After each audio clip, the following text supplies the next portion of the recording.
राजस्थान विधानसभा को लेकर के एबीपी सी वोटर का सर्वे आया है और इस सर्वे में बिल्कुल साफ साफ दिखाई दे रहा है कि राजस्थान में Bharatiya Janata party clean sweep करने जा रही है और कांग्रेस का वहां सफाया होने जा रहा है। हालात तो पहले से ही नजर आ रहे थे, जिस तरह से वहां राजस्थान में तुष्टीकरण के कारण गहलोत सरकार घिरी हुई है, जहां एक तरफ रामनवमी की यात्राओं पर हमले हो रहे हैं, महिलाओं के साथ रेप में नंबर 1 राजस्थान बन गया है, वहां दलितों पर, आदिवासियों पर अत्याचार हो रहे हैं। इसको लेकर के जिस तरह से मोदी उनको घेर रहे थे, इसी बीच लाल डायरी आ गई और अब इन सबको लेकर जो सर्वे आया है वो सर्वे उम्मीद जैसा ही है। एबीपी सी वोटर कहता है कि यहां हमने सर्वे किया और सर्वे में लोगों से जो सवाल पूछे हैं उसमें हमने जो परसेंटेज पाया है 45% वोट आज की डेट में मिलता हुआ दिखाई दे रहा है। अगर वोट ज्यादा पड़ती है, वो परसेंटेज अगर बढ़ती है तो ये सीटों का आंकड़ा भी बढ़ेगा। 45% वोट अगर पड़ा तब भारतीय जनता पार्टी को 109 से 119 सीटें मिलने का अनुमान जताया है। वहीं कांग्रेस को 78 से 88, 78 से 88 ये वोट सीटें मिलने का अनुमान बताया है। वहीं सी वोटर ने यह भी कहा है कि अगर ये वोट शेयर बढ़ता है, जो कि बढ़ेगा, क्योंकि भारतीय जनता पार्टी की हमेशा से एक स्ट्रेटेजी रहती है, पन्ना प्रमुख तक बनाया जाता है और वो पन्ने प्रमुख की जिम्मेदारी है कि वो अपने एरिया में जो उसको पन्ना दिया गया है उस मोहल्ले में लोगों तक पहुंचे, पर्ची पहुंचाए और वो पहले मतदान फिर जलपान, ये जो नारा है भारतीय जनता पार्टी का, ये इसीलिए है कि पहले लोगों को ये आग्रह किया जाए कि सुबह उठें और पहले अपना वोट कास्ट करने जाएं, जलपान आने के बाद में करें। अगर ये होता है राजस्थान में, यदि हो गया तो वोट प्रतिशत 60% तक भी जा सकता है। ये हमने कई चुनावों में देखा भी है।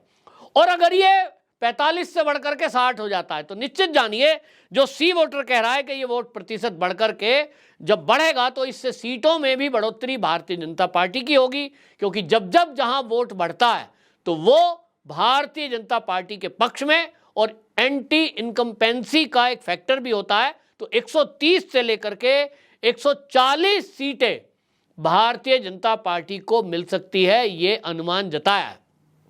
इससे कांग्रेस के होश उड़ गए हैं और जो ये नैरेटिव बिल्ड करने की कोशिश कर रहे हैं कि भारतीय जनता पार्टी की सरकार है और ये देखिए केंद्र में फेल हो रही है, वो आंकड़े भी पूरी तरह फेल हैं। क्योंकि केंद्र को लेकर के, प्रधानमंत्री को लेकर के भी जो सर्वे हुआ है उसमें ये बताया है कि राहुल गांधी को कितने लोग प्रधानमंत्री देखना चाहते हैं। सवाल पूछा गया कि अगर डायरेक्ट प्रधानमंत्री चुनना हो तो उसमें डायरेक्ट प्रधानमंत्री चुनने के नाम पर 70% देश के लोगों का कहना यह है और राजस्थान के लोगों का कहना यह है कि मोदी हमारी पहली पसंद है।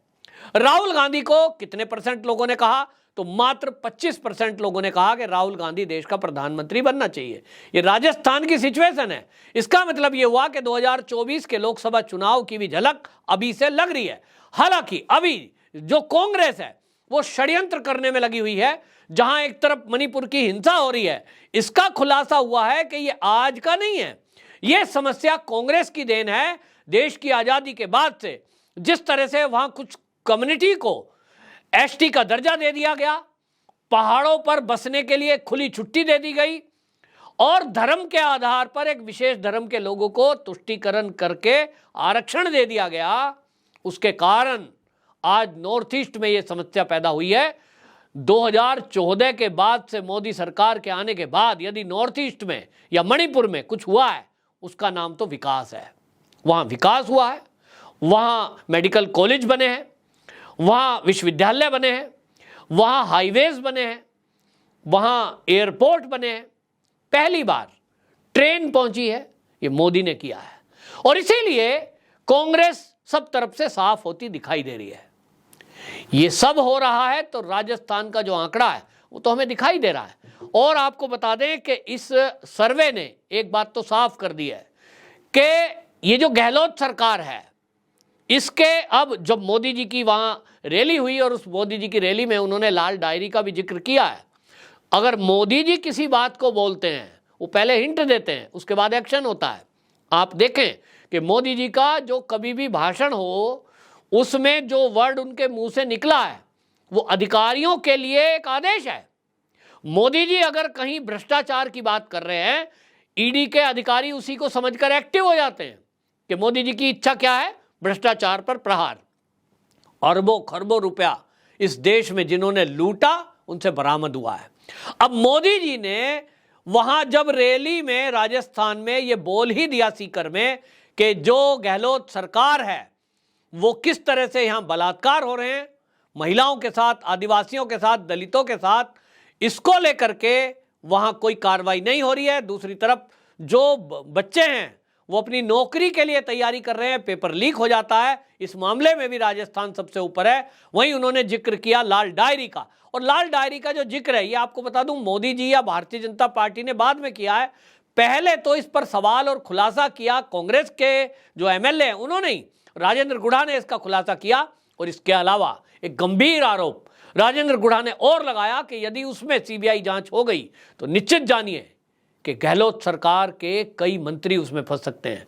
उन्होंने आरोप लगाया कि गहलोत सरकार की कैबिनेट में जो मंत्री बैठे हैं इसमें 60% मंत्री बलात्कारी हैं। ये बहुत गंभीर आरोप है, इस पर ध्यान ना तो भारतीय जनता पार्टी दे रही है, और अशोक गहलोत तो क्या करे, उस जिसने ये बयान दिया राजेंद्र गुढ़ा उसके ऊपर हमला करा दिया।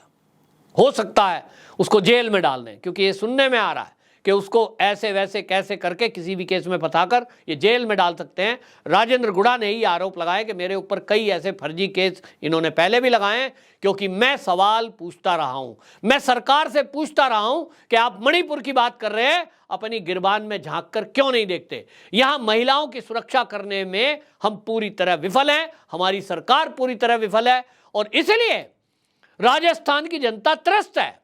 राजस्थान की जनता की माने तो जनता तो बाद में कहेगी, आपने पूछा देखा है जो सचिन पायलट है वो कब से सवाल उठा रहे हैं, राजेंद्र गुढ़ा तो अब बोला है। मान सकते हैं चलो भाई राजेंद्र गुढ़ा को कि भाई वो बसपा से आया था, अभी उसको टिकट नहीं मिल रहा था, इस तरह की बातें की जा रही हैं। सचिन पायलट के बारे में क्या कहेंगे?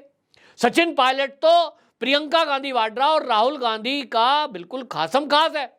वो अगर ये कह रहा था कि अशोक गहलोत सरकार भ्रष्ट है, भ्रष्टाचारियों पर कार्रवाई नहीं कर रही है, पेपर लीक मामले में लापरवाही कर रही है, कोई पकड़ धकड़ नहीं हुई है, ये कौन सवाल उठा रहा था?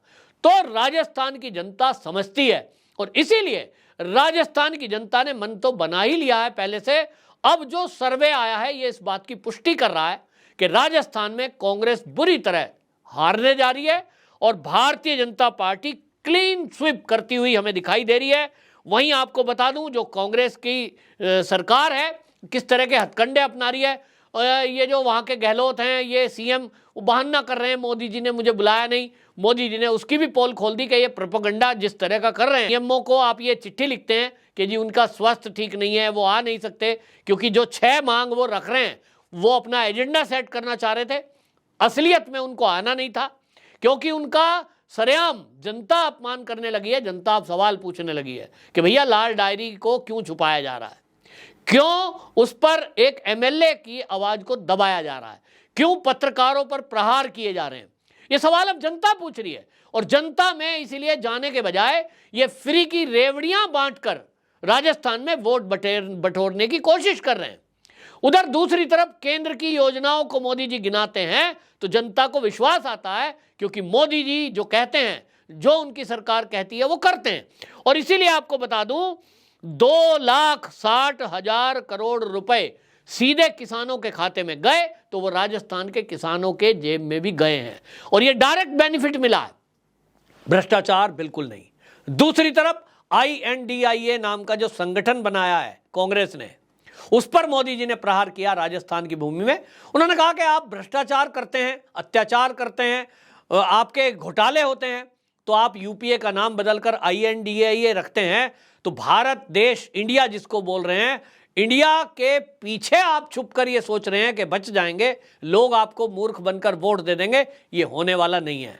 नाम बदलने से आपका चरित्र नहीं बदलता, और इसीलिए मोदी जी ने इस संगठन के नाम पर प्रहार किया। वहीं उन्होंने ये भी बता दिया कि देखिए आज यूरिया की जो हम बोरी है भारत के अंदर कांग्रेस झूठ बोलने की भले ही कोशिश करे, लेकिन ये सच्चाई है कि भारत के अंदर जो यूरिया है वो 266 रुपए में मिल रहा है, 267 रुपए में मिल रहा है। मोदी जी ने बताया कि ये 266 की कीमत में जो यूरिया भारत में हम दे रहे हैं, यही हमारे पड़ोसी देश है पाकिस्तान, वहां पाकिस्तान में ये 800 रुपए की बोरी है, बांग्लादेश में ये 720 रुपए की एक बोरी है, चीन में 2100 रुपए की एक बोरी है और अमेरिका में 3000 रुपए की बोरी है। यानी सबसे सस्ता, चीन से भी सस्ता, अमेरिका भी सस्ता, बांग्लादेश से सस्ता और पाकिस्तान से भी सस्ता अगर कहीं यूरिया है तो वो भारत में है। यानी मोदी सरकार किसानों के पूरे हित को ध्यान में रखे हुए है और इसीलिए ये सरकार किसानों में भी लोकप्रिय है। तो इसीलिए सर्वे में ये बिल्कुल क्लीन स्वीप करती हुई भारतीय जनता पार्टी दिखाई दे रही है। आपकी क्या राय है, कमेंट जरूर करें। वंदे मातरम।